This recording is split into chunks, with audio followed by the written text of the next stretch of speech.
Welcome to the 7th episode of the 2nd season of The Pulpiteer. I'm your host, Eric Hepburn, and I'm glad to have you join us for today's episode. We're kicking off our 2nd season with an 8-episode sequence exploring the new Unitarian Universalist principles which hold love at the center. Today's episode looks at the final of the 6 shared values, justice. This week, you'll be hearing from Lou Snead, a longtime minister, a social justice leader in our community, and a beloved friend of the San Gabriel UU Fellowship.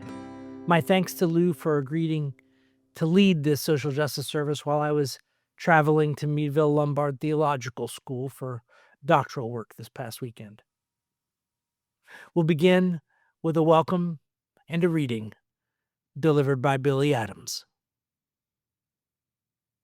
As we gather here today, we recognize that we now inhabit a land that was home to the Tonkawa Native peoples in this part of what we call Texas. We also acknowledge that the colonization of North America centuries ago was based on racism, oppression, and injustices that are still part of the legacy of this nation, and we are working for social justice now in the world around us.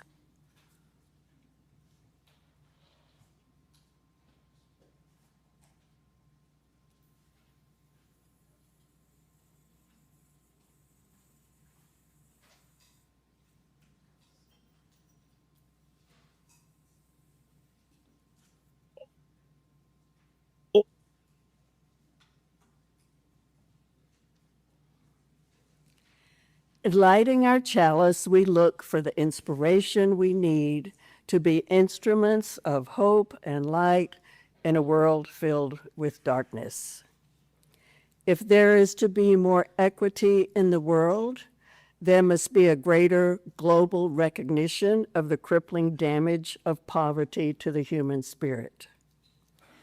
If there is to be more compassion within the human spirit, there must be a greater public will to address the growing gap between those who live with abundant wealth and those who suffer from poverty. If there must be more effort to close the gap between the rich and the poor in the human community, there must be communal actions aimed at redistributing the accumulated wealth that exists among us. If there's to be more communal action to redistribute the wealth that exists among us, we have to be voices calling for this action. Otherwise, we are complicit in the inequities that surround us.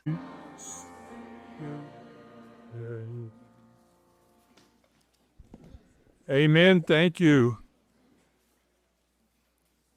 In case you're wondering, I'm not Eric, or Eric got taller, one of the two. For those of you who don't know, my name is Lou Snead. I'm a old has-been Presbyterian minister that they put out to pasture 13, 14 years ago. And for some reason, when I started here, the ministers every now and then would say, I need a break. Why don't you get up there and try to do something? I was really mindful this morning. Here we are in Social Justice Sunday, and this is the occasion. We've reinstituted this year, I think we're going to try every month to have a Sunday that emphasizes what really I think is the core of a lot of the Unitarian Universalist tradition, which is an appreciation to the calling for social justice in the world. We feel called beyond spiritual issues about ourselves, but to look outward. And so today I'm going to be carrying on this tradition Eric started here with a series talking about these values displayed here on this flower that's the new Presbyterian symbol, Unitarian universe, not Presbyterian. See what happens? Fortunately, I'm married to someone who can keep me straight half the time. But I was reminded as I listened to Billy reading this stuff about, recognize that we're on Tonkawa land, native peoples. We weren't the first one here. Some would say we stole it. Now, the Trump administration don't want us to say things like that. They want us to talk about some of those words you heard her reading, about we're recognizing the oppression that's been a part of the history of this nation. So we're out there on the edge, folks, and you're going to be countercultural in this congregation, at least politically today. But we're glad that you're here. I'm going to offer a prayer. You can do whatever you want in this short 30 seconds, but I invite you to reflect on what is shared this morning as a way of us binding our hearts and minds together. Would you pray with me?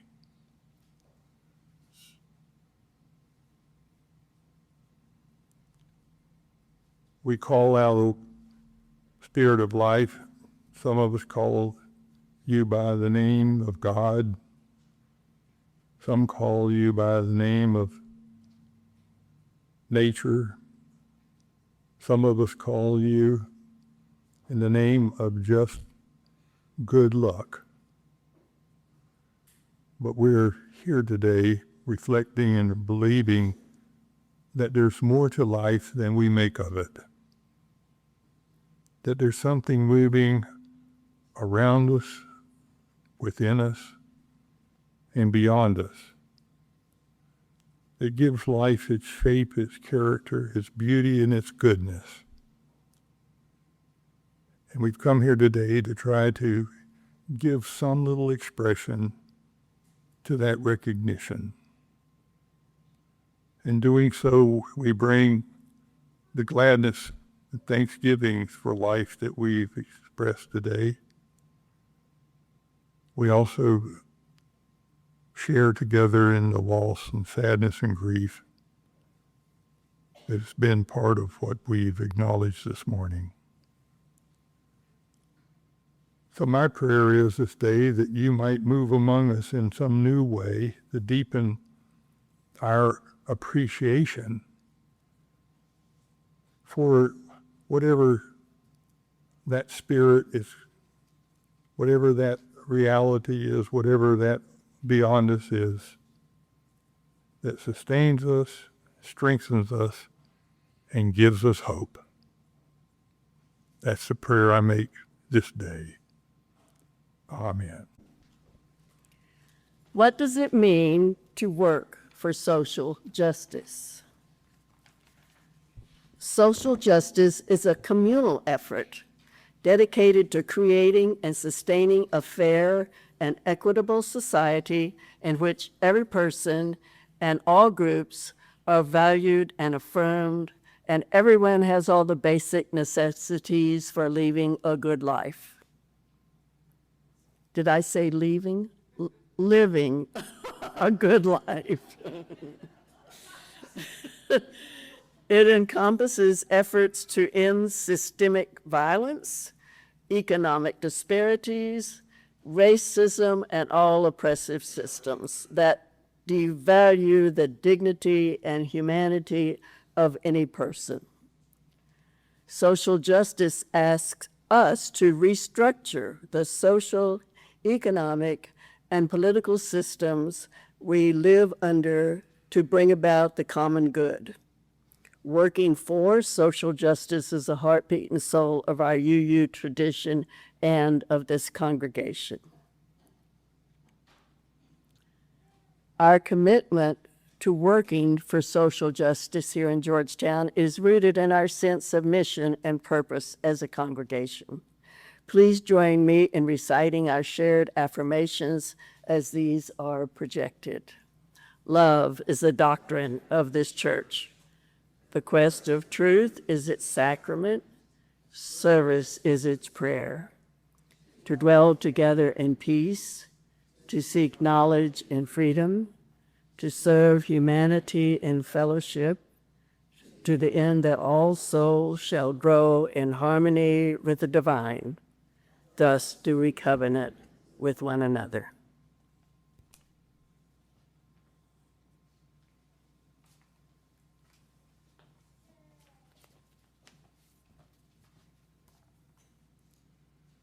Following Eric's recent sermon series, my assignment today was to talk about another of these core values that the UUA affirms and we're a part of, and that is the shared belief in justice.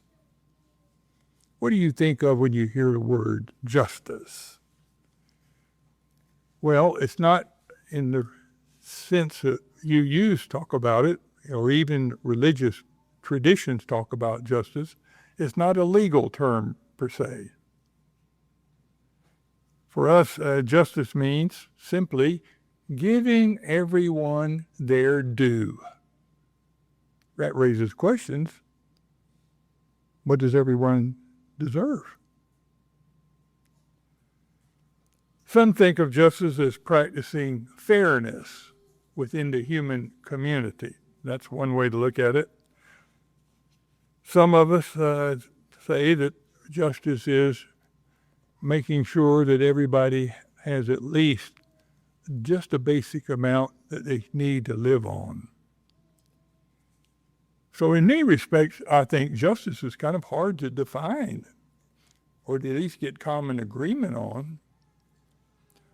All this new UUA flower of values depicts that justice is like a lot of those other values there, flows out of this core of compassion and love. And all of the world's great religions, by the way, emphasize this aspect of justice. Remember, the Buddha's path to enlightenment was based on his observations about human suffering in the world. What would it take to end the human suffering?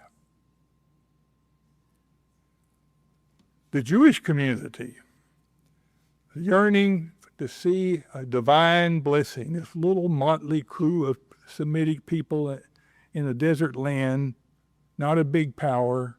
What did it mean to be blessed, to be the greatest nation in the world? And what they came to was this notion that it's not just for us. This calling beyond us is for everybody to be blessed, and particularly the least among us. And then when you get to Jesus, we find him there talking to his followers, saying, if you want to follow me, you need to be caring for the hungry, the thirsty, the sick, the imprisoned, the strangers. That's how you'll know that you're part of something bigger than you are. So this spiritual, I'd call it an ethical calling to embody justice, begins really with some kind of recognition that all of us at times need help from someone else. The humorist Garrison Keillor often describes people, those of us who have deeply embedded problems, emotional and otherwise, struggles in life. He likes to call them complicated people. I like that. There's no judgment in that. It doesn't say they're wounded people. It doesn't say they're misfits. Doesn't even say that necessarily that they're needy people. They're complicated. I'm complicated. Just ask my wife. She'll tell you how complicated I am. while justice in this sense always flows out of this notion of compassion in the middle, too often it stops with many of us would think of or call charity. Charity. UUs generally are among those who understand that justice necessarily requires us to address the social, economic, the political inequities and oppressive structures that leave many of our siblings, as Eric likes to say, struggling to find their share of the blessings of life. So charity toward those in need represents only what I think of as the first step towards justice. What links charity with justice is empathy for others. Empathy. You know, I'm learning from Eric that I need to go check with other higher sources. I didn't go look to Brene Brown today to find out what she has to say about empathy. I'm sure she emphasizes empathy somewhere. I tend to think, though, of justice in terms of what strengthens, what builds up the common good of everybody.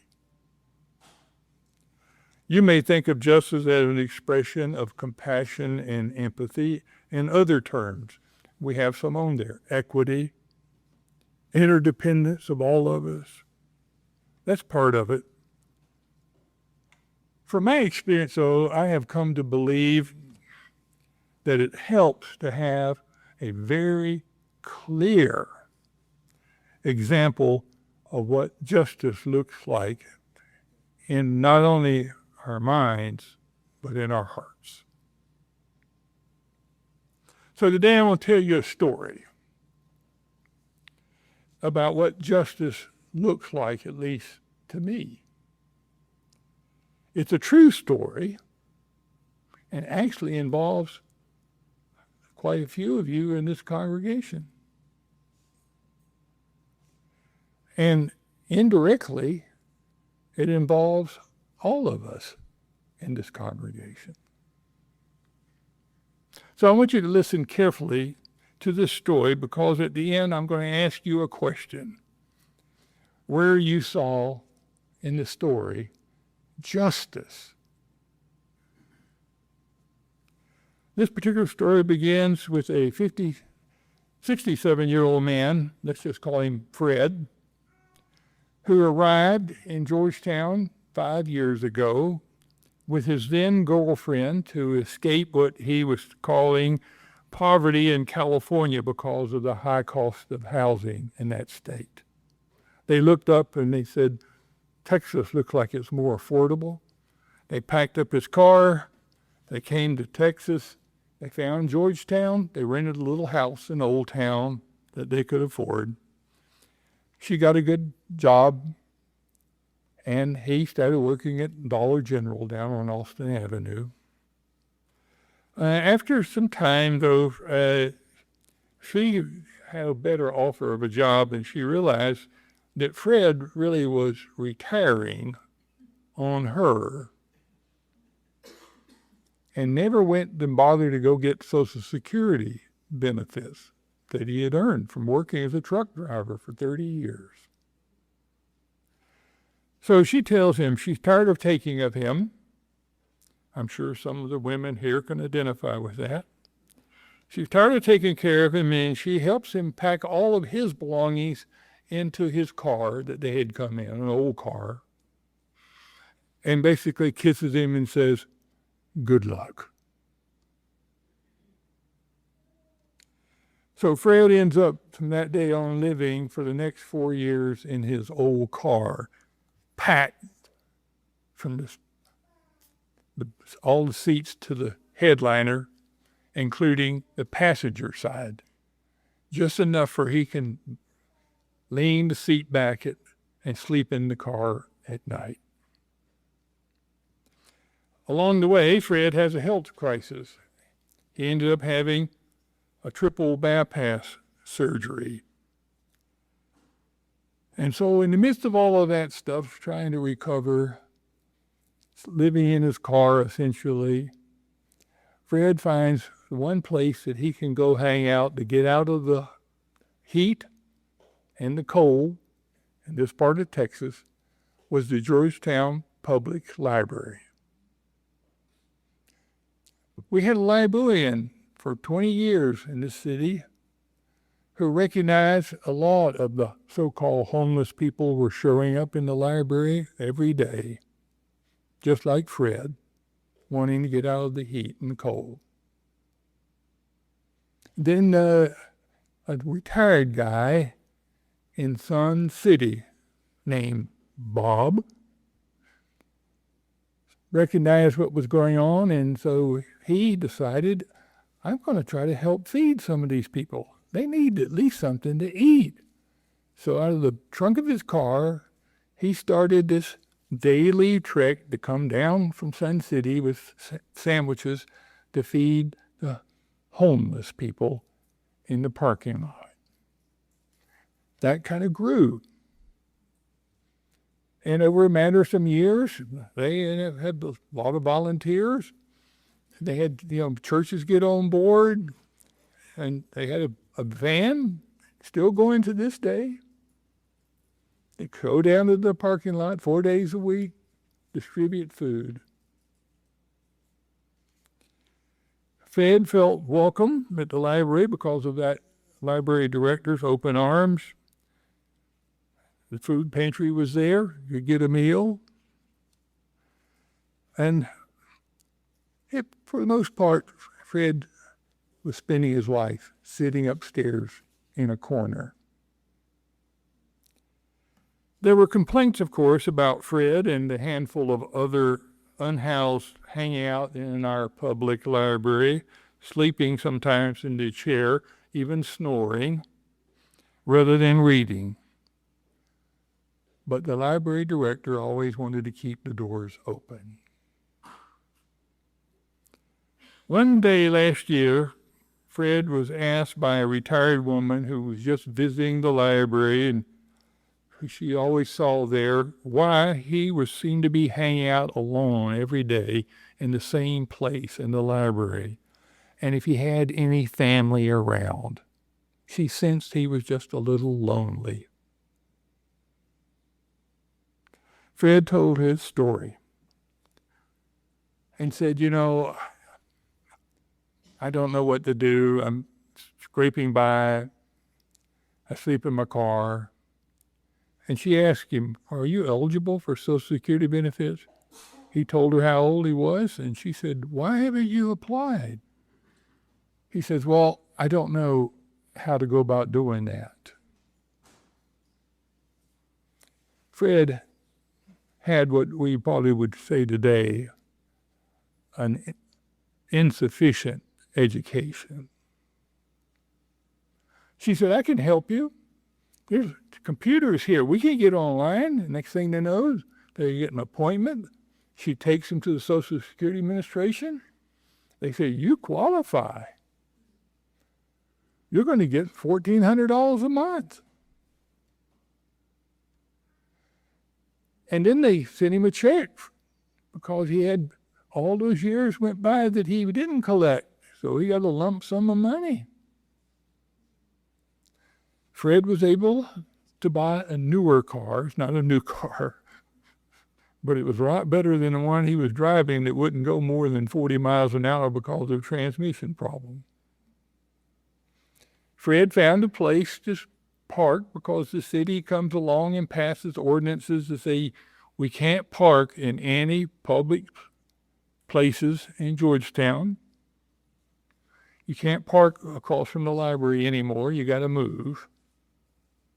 So he found the Jack in the Box over here on Leander Road at the freeway. Is open 24 hours. He'd stopped in there sometimes.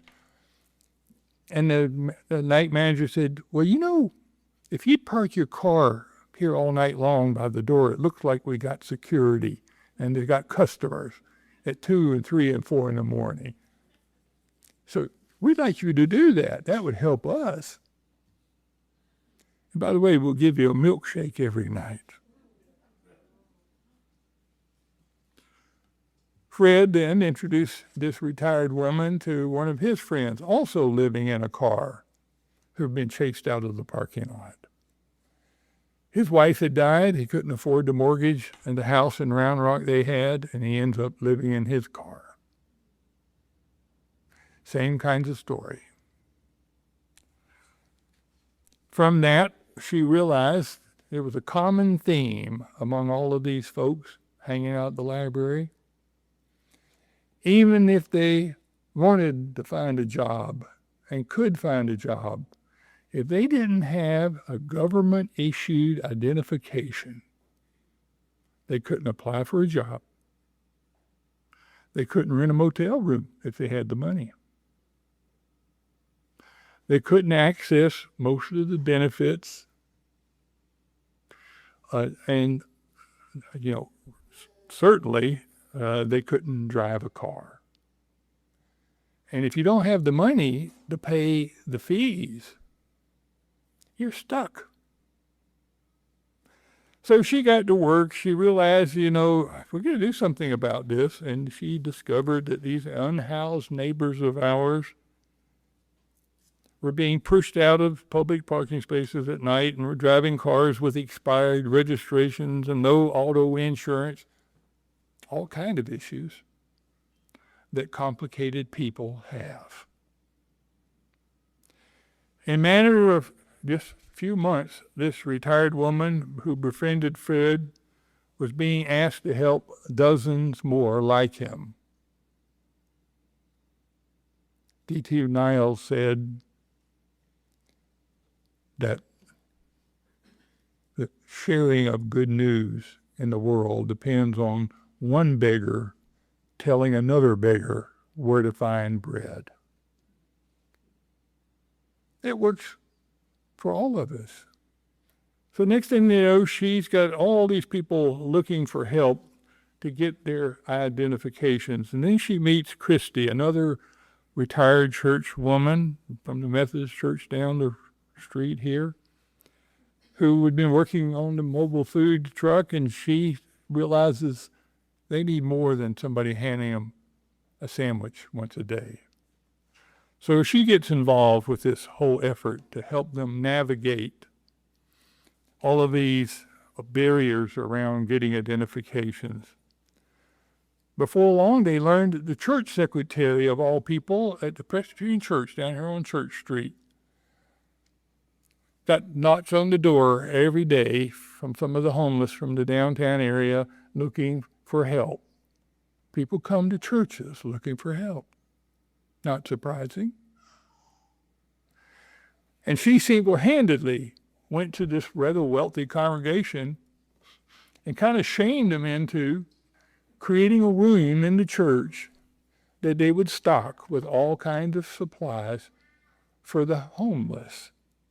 Food that you could easily open and access, sleeping bags, blankets, all of that kind of stuff. It's still going on today. Then, a little while later, there we had some really bad cold nights. And so this little cadre of people got together and said, what are we going to do to help them? They could freeze to death. This is dangerous.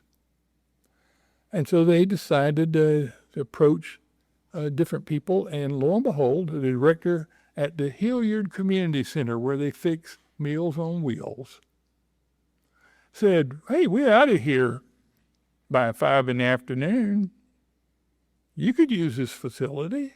We have to keep it heated all night long. So they found out that Helping Hands Mobile Food Thing had access to cots, blankets. They brought them over, they set them up, and they had 20-something homeless people spending the night, cold nights. Then the city said, we don't want the liability for that. We own that property. You're not going to use this facility. So, some of you know this story. This congregation decided to open our doors to move all of these chairs out so that They could put cots up and have blankets. Other churches started bringing food. We could feed them. They got to spend the night here. Some of you volunteered to be host during that period of time. We did it several times. Next thing you know, there was a man, a lawyer, retired, walking around downtown, sees these folks. He starts a conversation.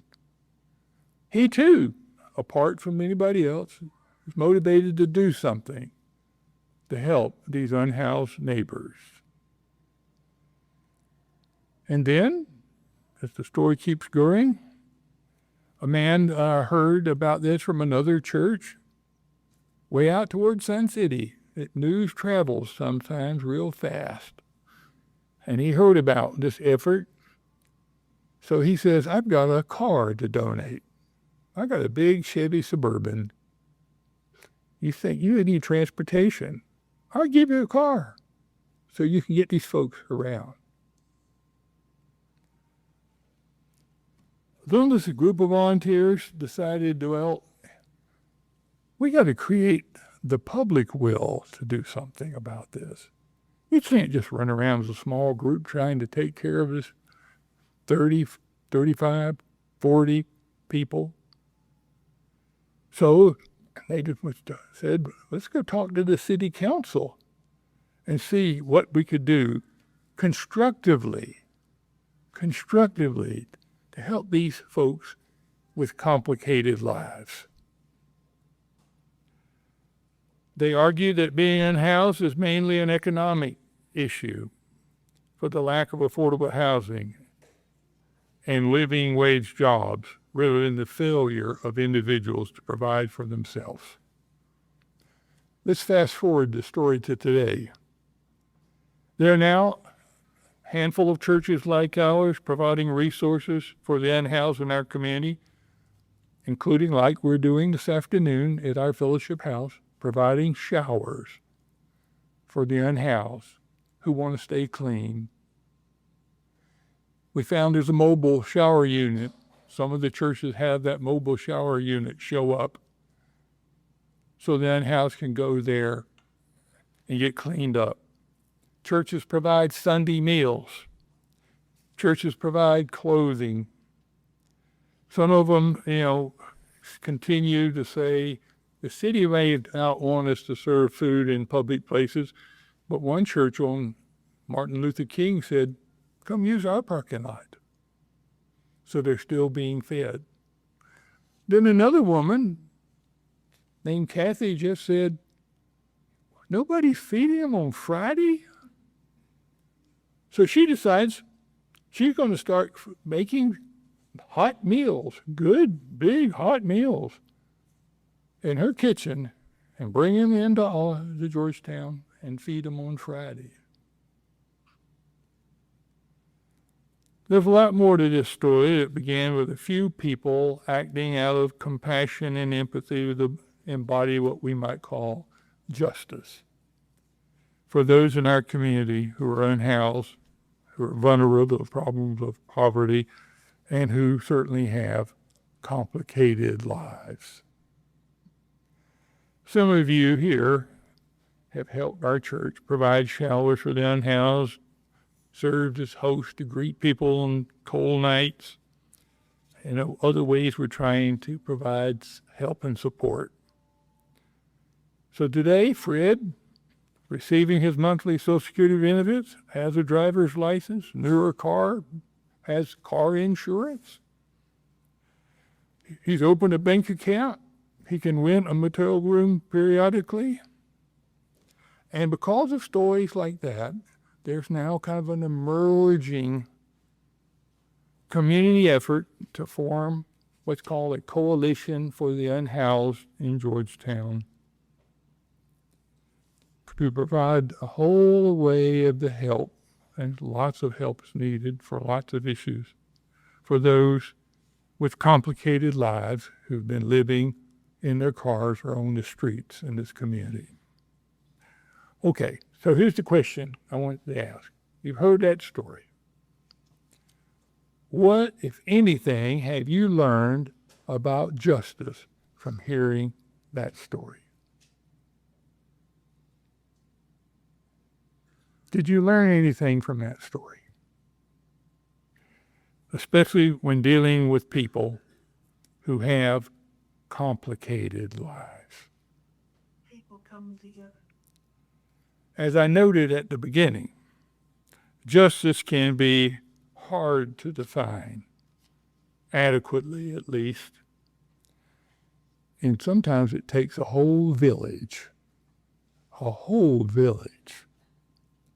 to discover where the heart of justice is. Until next time, thank you for joining us on The Pulpiteer. If you enjoyed the podcast, you can help others find it by liking and subscribing. If you'd like to support the podcast directly, you can make a donation at sangabrieluu.org/give. The Pulpiteer podcast is a production of the San Gabriel Unitarian Universalist Fellowship of Georgetown, Texas. The podcast is hosted by Spotify, and theme music is by John Faber.